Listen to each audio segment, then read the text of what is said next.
ஆலப்புழா பீச்லேருந்து கிளம்பி we are heading to second spot Pathiramanal island. I'm not sure if I'm pronouncing it right. நாங்கள் போனப்போ ஒரு பெரிய ஃபேமிலி இருந்தாங்க, 20 மெம்பர்ஸ் கிட்ட ஒரே போட்டில் போயிட்டாங்க. அப்போ நாங்கள் அந்த நெக்ஸ்ட் போட்டுக்காக வெயிட் பண்ணிட்டு இருந்தோம். 10 minutes ஆகும் திரும்பி வரதுக்கு. மீன் வாயில் போட்டுக்காக வெயிட் பண்ணுறோன்னே தண்ணியோட லெவல் இன்க்ரீஸ் ஆகிருக்குன்னு சொல்லிட்டாங்களா.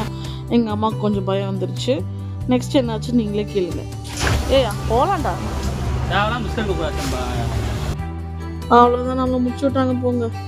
தண்ணி லெவல் இன்க்ரீஸ் ஆகிடுச்சு, அதனால தான் போட்டோட ஹைட் கொஞ்சம் அதிகமாக இருக்குது, கால் வைக்க கஷ்டமாக இருக்குது அப்படின்னு சொல்லிட்டு எங்கள் அம்மா பயந்து, என் தம்பி பயந்து, ரெட் அலர்ட் வேறு எங்கே பார்த்தாலும். ஸோ நாங்கள் அந்த இடத்துல பார்க்கவே இல்லை.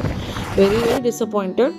பட் வர வழியில் சக்கப்பழம் சாப்பிட்டு கொஞ்சம் மனசை தேத்திக்கிட்டு கிளம்பிட்டோம். நெக்ஸ்ட் டைம் போகிறப்போ கண்டிப்பாக நம்ம அந்த ஐலாண்ட் போகலாம். Okay, see you next video.